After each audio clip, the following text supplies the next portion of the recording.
Mexico. It's not all negative, right?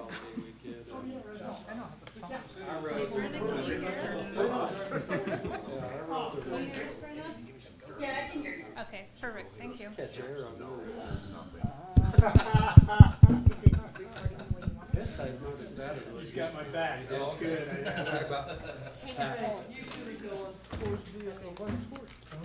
What was the score? Oh, we passed. I mean, everybody passed in my section. This thing over here, it was just. That's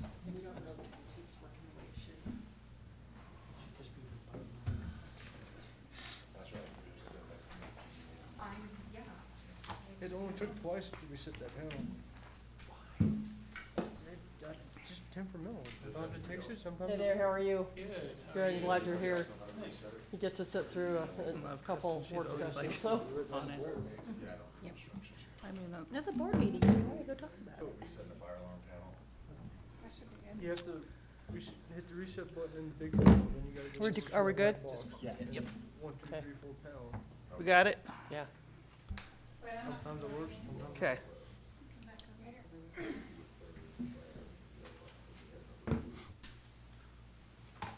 Recording in progress. All right. Everybody ready? Go ahead and call this work session to order. Tuesday, September 5th, 2023. Okay. So, this is a work session basically just to go over the ordinances and the ballots. So I actually printed out all the ordinances and ballots for you. There are three basically different options. The first option is a 0.5% sales tax, and it's named is Joe Stevenson Park and the unnamed park south of Schiller Street operations and development of the master park plan. And so I'm just going to go through the pages.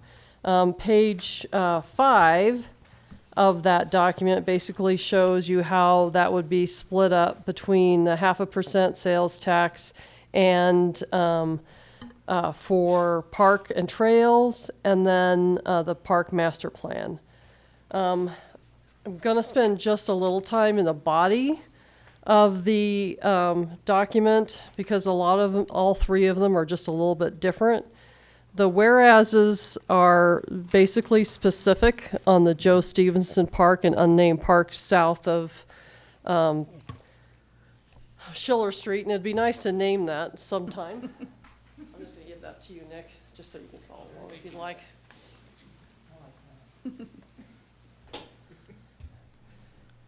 And then on the top of page 4, it says the imposition of a sales tax. And of course, this is basically the identifying the sales tax ordinances that you currently have. And then the pledge of revenues. So I repeated the pledge of revenues to the Bayfield Street Fund. And then the general fund and capital improvement fund split the 50-50. And then the new tax, which would be C, is a 0.5% imposed herein, a pledge to the town of Bayfield general fund in section 1520 solely for Joe Stevenson Park and unnamed park of Schiller Street operations. And then 1520, again, we're talking about the Bayfield Street Fund. And then we're going basically to B, which is the general parks fund park. So I really debated whether or not to put this in its own fund or put this in the general fund. I really felt that just making another fund like streets was not necessarily as important because we do want to keep operations funded that by the sales tax. Keep in mind that every time you go to Walmart in Durango, you're paying for their parks and recreation. They do have a sales tax that they're collecting for parks and recreation in Durango. So then at the bottom of is a little pie that kind of shows you that split between those two, and then the adopted and title order published. And I'm Not clear, just want to make sure from the attorney's point of view, is it adopted, entitled, ordered, published this 15th day of September, or do we publish it when it's approved by the voters? I wasn't too sure. I kind of struggled on that one. I couldn't find a whole lot of guidance. So something to think about. Great, will do. What page are you on? Oh, I'm on page 5 of the work session packet. Got it. So then the next page, which is page 6, I changed this to Parks, Culture, and Heritage. And you'll see that then that repeats itself in other ways in the other ordinance. Basically because when the more I thought about it and the more I researched other parks and recreation and culture type of sales taxes, that culture really managed more than just, you could decide to have a plein air art contest on Mill Street or something. That would also be, for artists to come in there and maybe paint the Presbyterian church or something. So that type of culture, you could have, other types of culture, with the Southern Utes, maybe there's another, type of cultural thing that could be done in Bayfield as well. So I tried really to kind of broaden it just a little bit, and understanding that there's still a real need to fund our parks development and parks operations. So I listed the A through H on page 6, which is kind of midway. Basically, all of those items expanding Joe Stevenson Park and amenities, developing parks south of Schiller Street, creating recreational access to the Los Pinos, which we've heard a lot about. People would like access to the river. Maintaining parks and trails, supporting the equestrian and livestock arena improvements, assisting with the cost of cultural and community events, enhancing services at the senior center, and supplementing the cost of youth and adult recreation. And then the whereases basically follow why we're going to do this.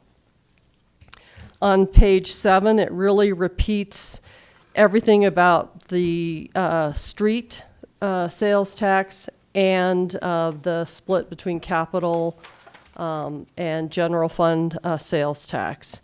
And then on page 8, what I have is actual percentages, basically that would go to each one of these items. Now, Joe Stevenson, the Schiller Street Park, and the creating a recreation access to the Los Pinos is basically combined all in one.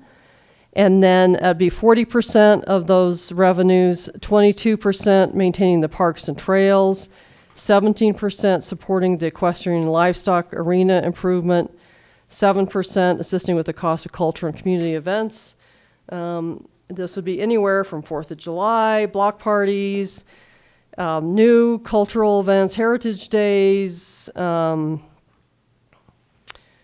to think of what am I missing. Any, Christmas events. I know we haven't had any for a while, but anything like that. And then the 7% enhancing senior services at the Pine River Senior Center, and 7% supplementing the cost of youth and adult recreation. So then I actually split it out. Keep in mind that if this is the direction you go, you're going to have to make sure that that's restricted for those types of events only, and not necessarily used for other things. So if you decide it costs you, maybe 50% to expand Joe Stevenson Park, you have to use some other funds from another type of revenue source, not necessarily the sales tax. So in the bottom, I basically show the pies that splits it out. $258,000 of operations and image is it's just operations. This image just illustrative only, just to kind of give you an idea of where that would go. And then a same thing about adopted, entitled, ordered, published this 15th day of September. So just another question there. And then if we go to page 9, the top of page 9, I've just modified the allocations a little bit. Again, I called it Parks, Culture, and Heritage. Same items are listed there, basically all A through H. Because it's still 1%, most everything would be the same, except when you get to the percentages, basically on page 11. And then it's a change, and it shows you basically like the senior center would be an extra $30,000. Now, in the documents that I gave you for just my notes, looks like I don't have a page number on that one.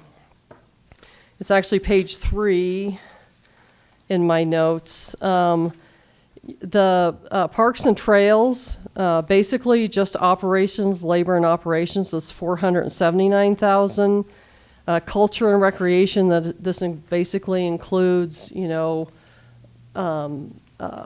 of the recreation and 4th of July and block parties and everything else would be $464,000. And then the senior center is running about $124,000 in labor and operations. So I just wanted to make sure you saw those numbers as well. So in the red on the towards the bottom of page 11, it's got $330,000 that basically identifies what would go to operations. The rest of it would go to development. That would include the Pine River Arena, $30,000, and the master park plan development, $240,000. So it just shows you that $270 would be going to capital improvement development, $330 would basically be going to operations. And then on page 12, this is a 1.5% sales tax. Parks and culture and heritage are repeated again in this piece. A through H are basically the same. But then you get to page 14, and then instead of identifying senior center, separate from recreation and culture, basically I combine those together. So 50% for expanding the park master plan, 45% maintaining parks and trails, 4% supporting the equestrian and livestock arena improvements, and then 11% of the senior center recreation and culture, basically just combined all of those together. So this kind of gives you kind of an outline of what those ordinances look like. There are 4. One is 0.5%, 2 are 1%, and then the 4th one is 1.5%. I kind of like your input on this portion before we go to the ballot.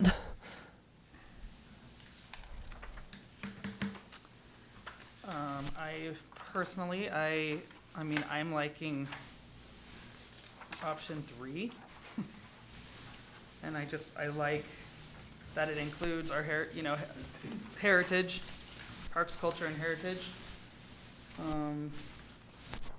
I think I was at first, like, if we're gonna go for it, we should go big, but now I'm kind of like, I want something that has a chance. It's kind of my thought on that, but. I have a question. Mm-hmm. If we go with 2, 3, or 4, let me rephrase that question. How easy will it be for a board in the future to change those allocations? They'd have to go back to a vote. So whatever we approve is, if we approve it and the voters approve it, then it's set in stone and until another election would happen. So the only thing that that is on the ballot that's not in the ordinance is that it's a 20-year sunset. So yes, you could go back, but I'll tell you why you want a little bit of identifying where that's going to go. So in the ballot initiatives I've been involved in before, the first thing they think, well, oh yeah, Katie's going to get a raise, and we're going to pay the mayor more, we're going to pay Jeremy more, we're going to buy a new truck for the police department or whatever else.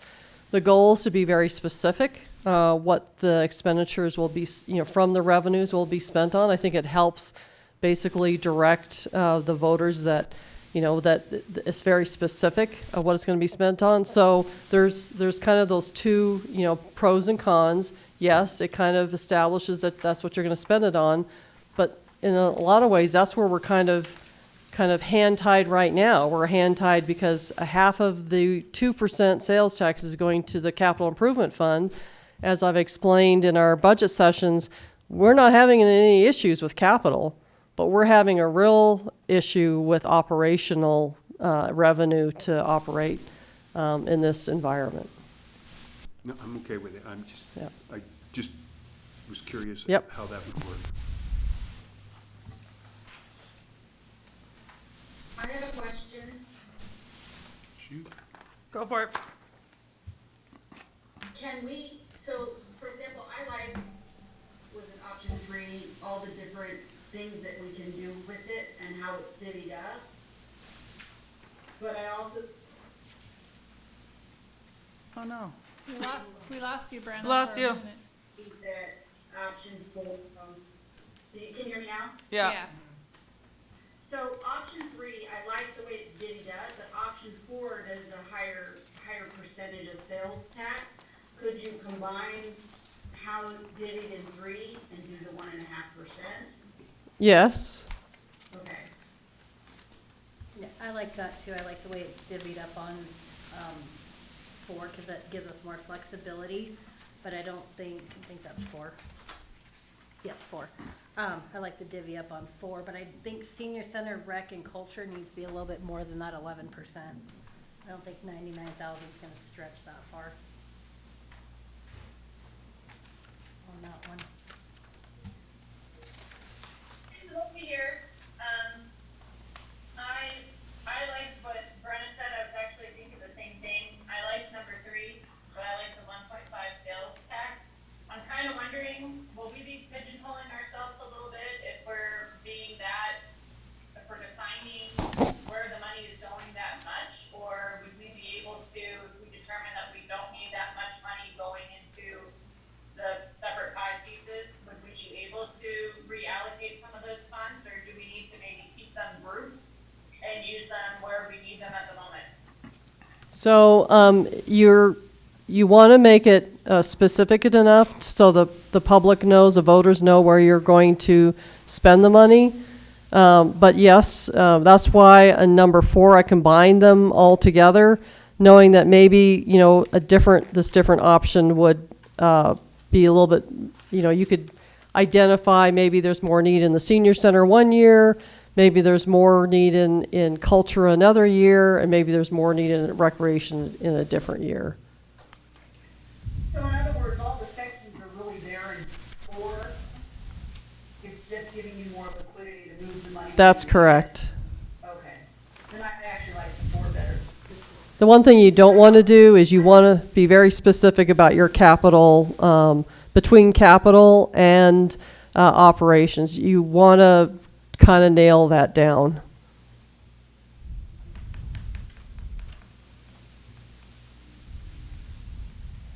I just think the 1.5% get us further in 20 years than if you do 1%.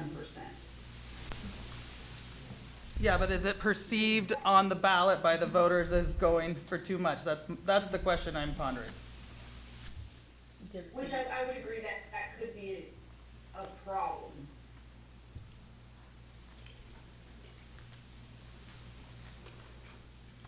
I wonder what these numbers look like on a 1%, this same pie chart on a 1%. But I think that really brings down our senior center, culture, and rec pretty low.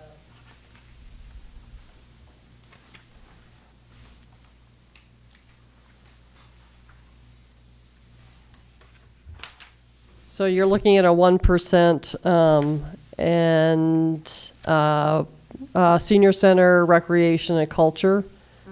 Actually, they get more at the 3% because they're giving 5% each. Right? Yeah, but it's split up. So if you're thinking it could be 15% if you just combine them all together. And on here it's showing Yeah. 11. Yeah, so they'd end up with more money. Wow. With 2, right? Or 2? With 3. Well, if we just, on the graph on page 4, if we did 15% on that gray bubble and however we have to allocate that extra 4%.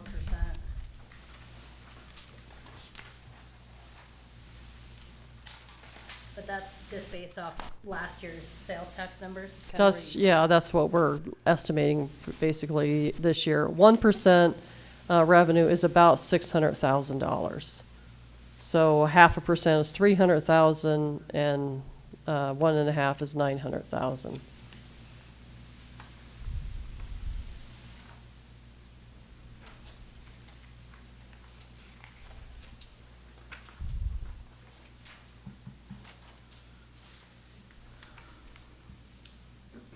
I kind of like option 3. I mean, I know that the individual categories are a little bit smaller than some of the other, but I think that the chance of the community voting at a 1% is more probable or likely. I know that these may seem like smaller buckets of funds, but the whole push for this is the master development of the park. I mean, it's great to see that we're even allocating funds towards these other sections, but the push for this is to really fund the park. That's So, correct. the only thing I would say is that if we were to combine all those into one, who's going to be the responsible party to appropriate those funds as they come in? You know, is the senior center, could they take 80% of those available funds one year if they needed it? You know, The Board of Trustees is basically the allocator Gotcha. within the approved electorate. I like 3, but I also think the 50% towards the park master plan is gonna be a big, thing for the voters. If it's only 40, just, you know what I mean? I like the 50% going to the parks. Can I just ask that we all, Don't we actually need what we can get out of the operations piece of it, that big orange piece of the pie, we needed that.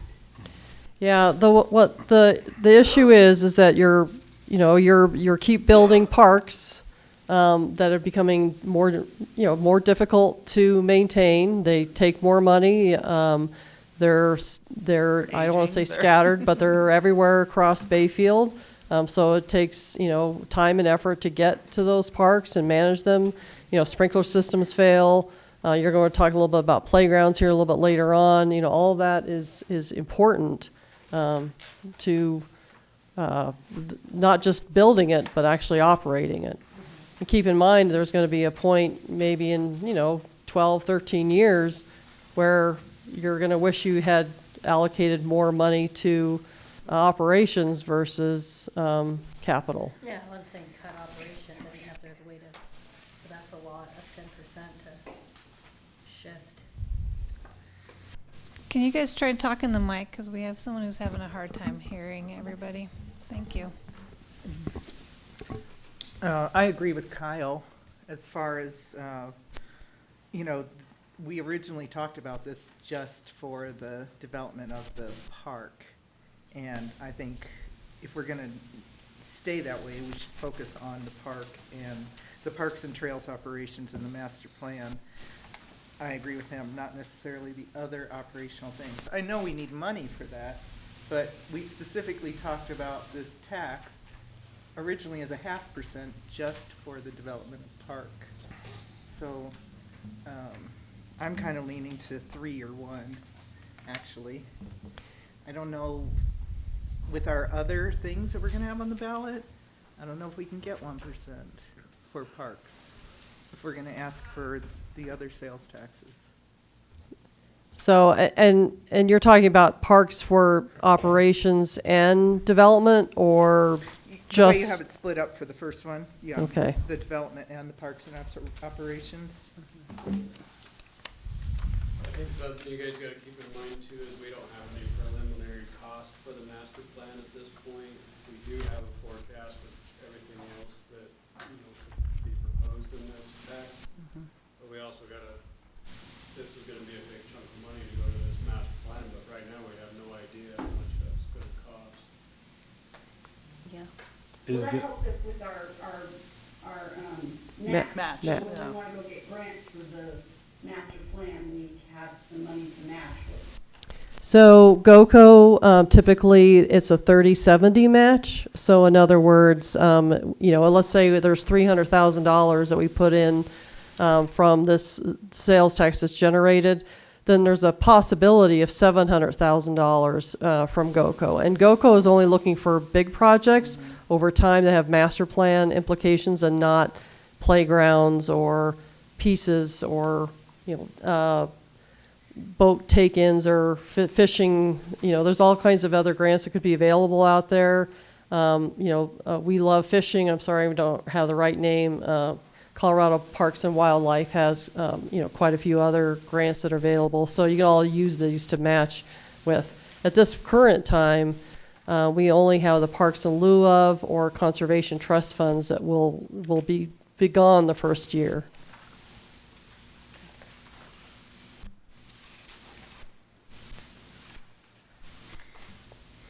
If, just considering option 3, is the 40%, as we build out this master plan in the phases, what would it entail from an operations standpoint to be able to maintain that expansion as you kind of see it? I mean, is this, going along with what Brenda said, is this going to take care of us for the next 10 to 15 years? Or are we going to build the park so large that we've kind of undercut ourselves with the amount of operations funds we need?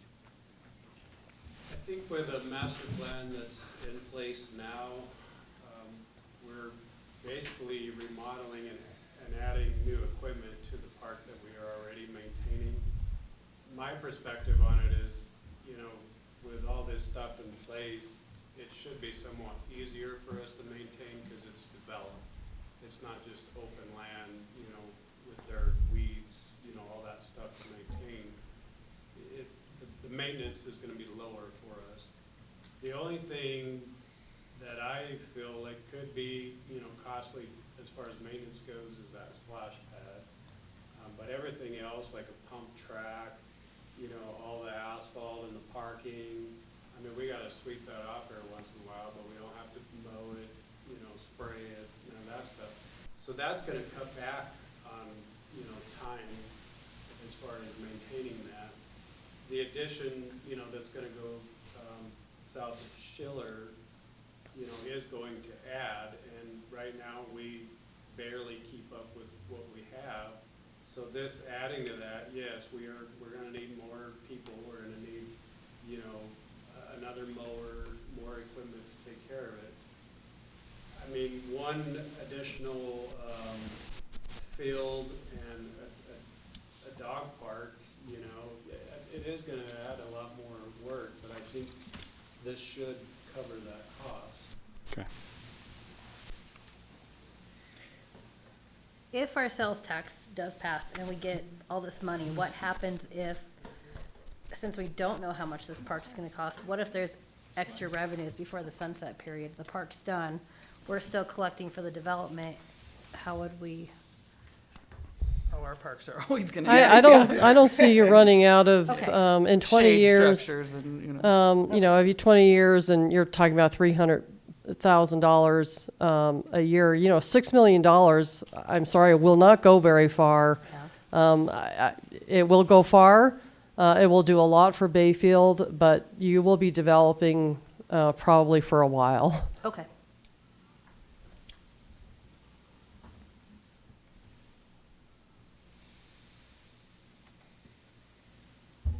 And the arena, have they gotten back to us on cooperation, what we're looking at, or? Well, I think it was the other way around. We were going to cooperate with them, not. So I think we've had discussions regarding this ballot. Of course, I think there's some questions on their side, or what's going to happen for them. I would be. I'm going to just say this because it's probably almost impossible for them to get grants on a reverter deed. So you would use the sales tax for the capital improvements that they may want. So anything from increasing, a sound system, maybe there's restrooms they would like, for their events that they have out there. I heard a water tap, possibly a sewer tap, so that they have domestic water versus pumping it from the river. Improving the street.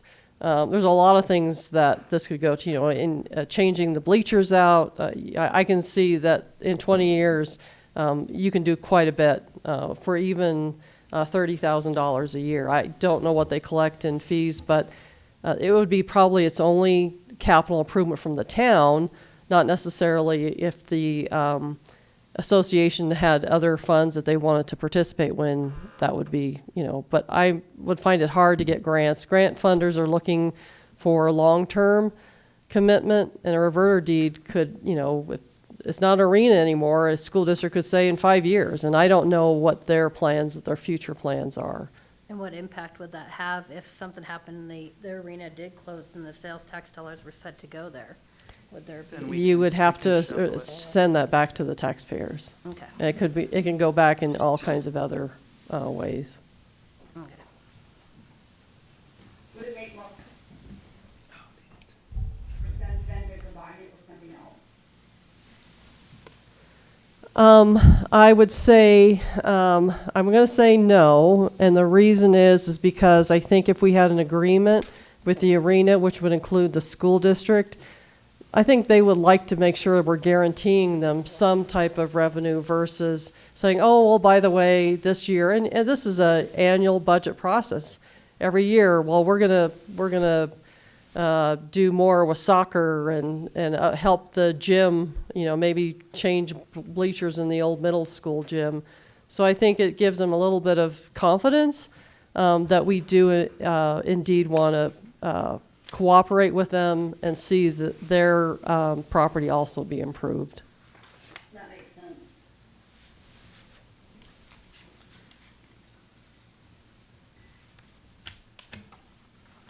Well, I think for me, it comes down to the percentages we think we can get. And I do think that 1.5% is probably not gonna happen. But I don't really wanna do 0.5% because 0.5% it's not gonna be enough. So I think I'm set in my wanting of the 1%, and then it just is how do we all wanna allocate that? Does anybody else feel the same way? Yeah, I mean, I've been leaning towards 3 since, I've really looked at this, and I kind of feel like all the pieces of the pie represent a little bit of everybody that's gonna be, it covers our bases for our voters. And those 5% for cultural community, Pine River Senior Center, and the youth and adult recreation could be combined into 15% just by itself. And that way you do have a little leeway. And keep in mind that the voters are going to come to you and say, we want more here, or we want more there. On the other hand, I think there's a little bit of guarantee for the arena shows that we value that within our community. Yeah, I wouldn't mind that at all, just putting those, as long as it's explained, just on our pie charts and stuff. Well, without an agreement, you can collect revenue, but without an agreement, I think it would be, we'd have to include the school district as well. And if for some reason the arena is no longer there, and that would be something off in the future, you would have to return that certain amount of sales tax back to the voters or to the community. I also think it'll be easier to get, some support for this if we have both the school involved as well as the arena.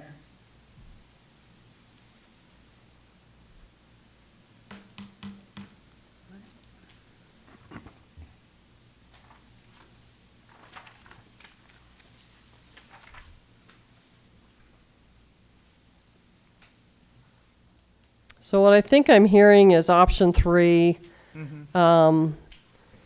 At this point, 40%, 40%. Keep in mind that you're going to come to a point, you're going to create more parks to maintain at a later date. And then 5% for the arena improvements, and then combining the 15% for those 3 at the end.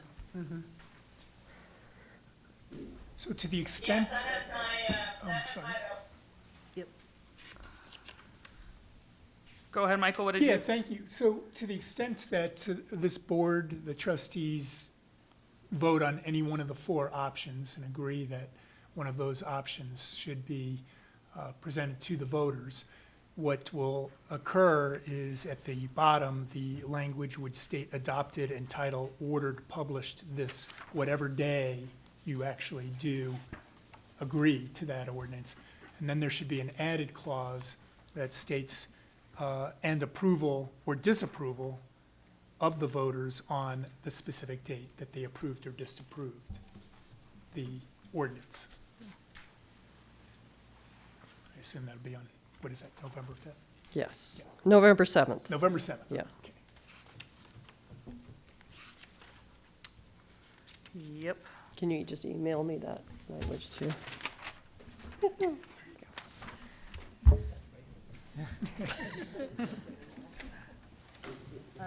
Hard I think copy. we're all kind of on the same page, aren't we?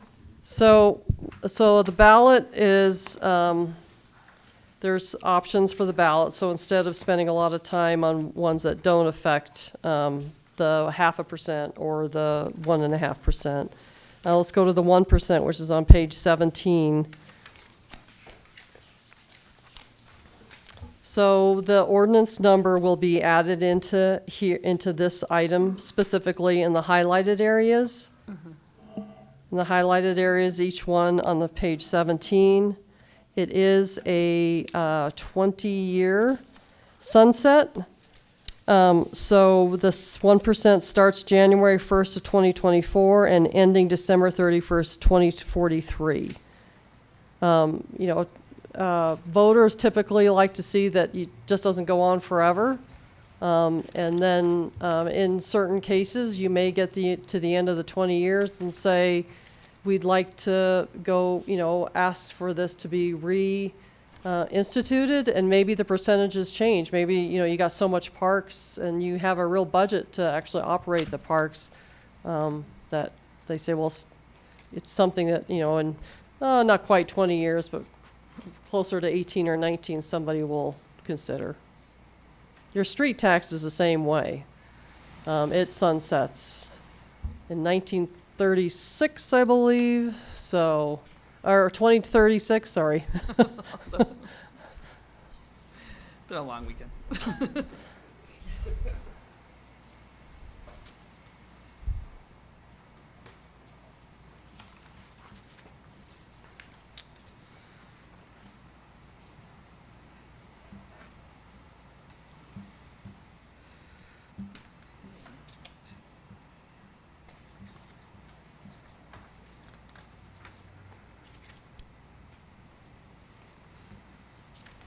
Yeah, I think.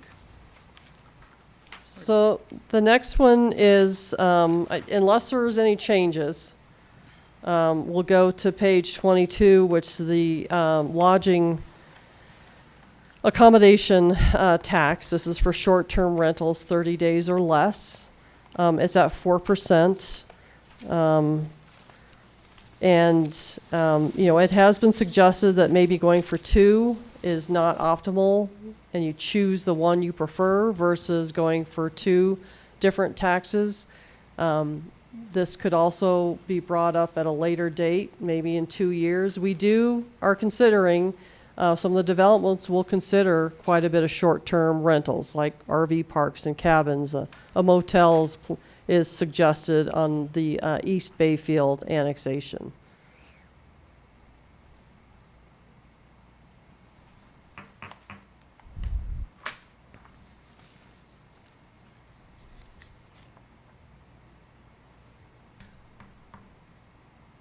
Yeah, no, I didn't, that one was pretty clear. I didn't have any questions on that. See how it goes.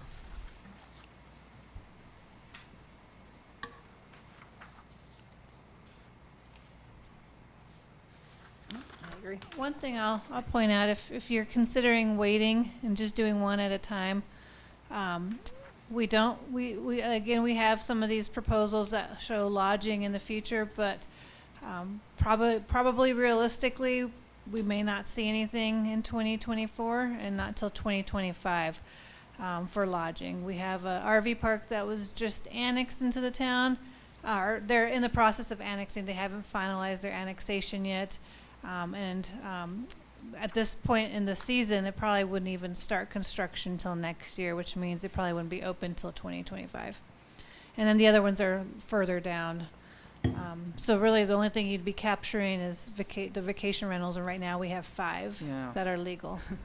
So I just wanted to throw that out there for some perspective on timing for that one. Yeah. So the other thing about lodging taxes, this is nothing the state collects. This is something we have to administer and collect basically here at Town Hall. We're already working on the plastic bag collection. So it may give us 2 years to get that implemented and operational by the time we actually collect or consider collecting lodging tax. Well, maybe we push it back a year. I mean, I actually, I don't mind waiting on this at all. I want, our sales tax to have a good shot, and I just think you inundate the ballot with tax, and it gets a little scary. I don't think, I mean, this isn't, the lodging tax isn't gonna affect the people in town as much. I mean, I don't know that they would,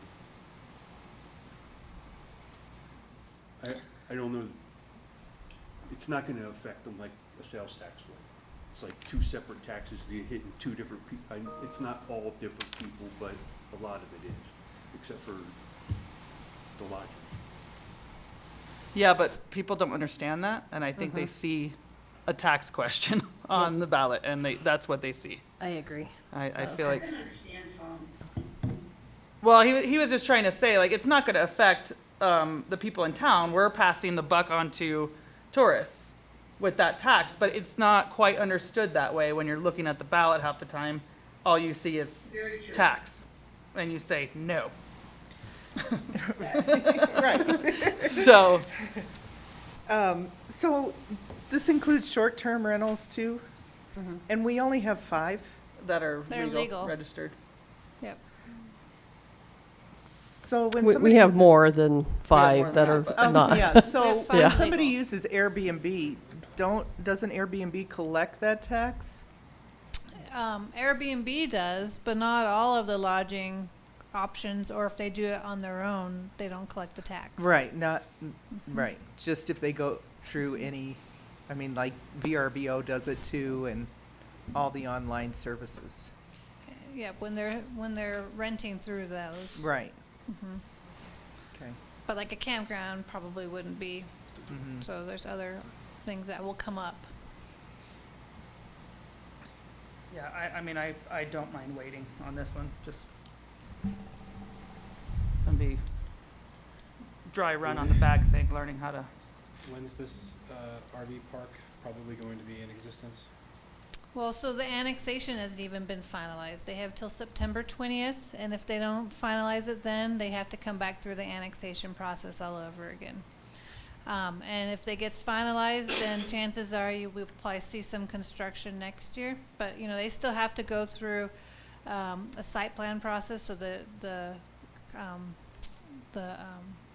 depends on how they want to subdivide it, because they want to do other units too. So if they go through a subdivision, that adds time. So I would say the soonest we might see any construction might be summer of 2024, which means them opening probably in 2025 would be realistic. And the one across from Little Pine, that's That's in the county. That's in the county? Mhm. Okay. You've got somebody wanting to get into Zoom. I don't know who it is. Marianne. When's the next vote? 2 years from now? Yeah, it would be 2 years, yeah. 20 But it's, I mean, if 26? we're looking at, it's not a lot of money, Sure. the I'm first just couple saying, years. so by the time, close to time frame is that's going to be complete or operational, there would be another vote? Yeah, Realistically? you could do this again next fall, next November. Correct, Katie? November They could do before- the lodger's I'm pretty sure tax? it's the following, it'd be 2025. 2025.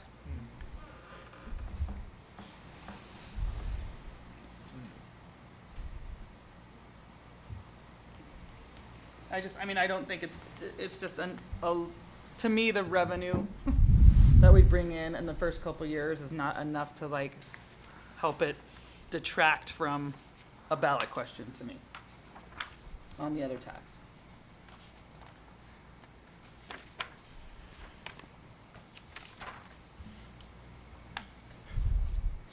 Having worked in the county clerk's office, voter fatigue is a real thing.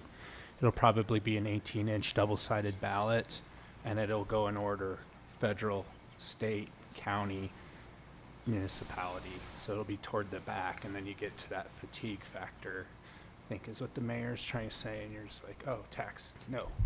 You know, so I think to have a better chance, having seen these ballots go through, that definitely want to pick your battle on this one. Yeah, I don't know, it doesn't say anything about hotels until, 5 sentences down the road. So it's on a page Yeah. like this wide, you're down here by the time you see, oh, this is from the hotels. I just think we're so pressed for time, and, we're gonna have a little difficulty getting the word out on the Well, sales let's put it tax. this way, you can't get Yeah. the word out. We All you're can't gonna get the do word is out. adopt it, and that's it. We're now silenced after your adoption.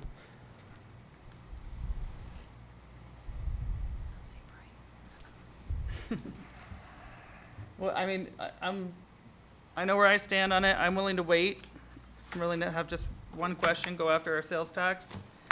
Just kind of looking for direction on.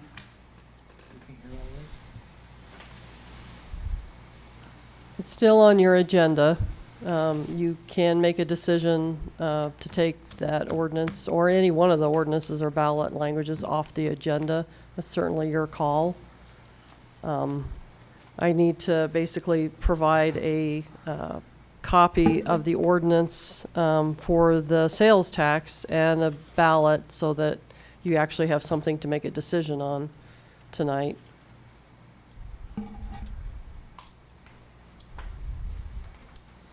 I'm okay with pulling it. Pulling I it? just hope that whoever's sitting in this seat in a couple of years brings it back up for people's attention. 'Cause Yeah, I as we mean, build this master park and we do have hotels, we do need a lodger's tax, but it's not a major impact to the town at this point to get 20,000 a year. I agree. I agree. Brenna, Lori, do you have any input on that? I'm good with delaying it a couple years.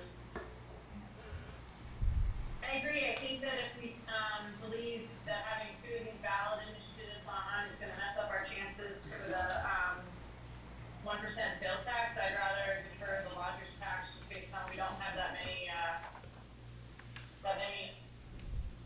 locations that we would be making any money off of on that lodger's tax for the next 2 years. They wouldn't be like grandfathered in to not have to pay a lodger's tax though if we adopt it later, correct? No, Right. Okay, no, if the group would like to, postpone doing that, you've got, an agreement. okay, you gonna close the work session? I'll Yep, be right we'll back. close the work session, we'll take a break, and we will resume our regular scheduled meeting.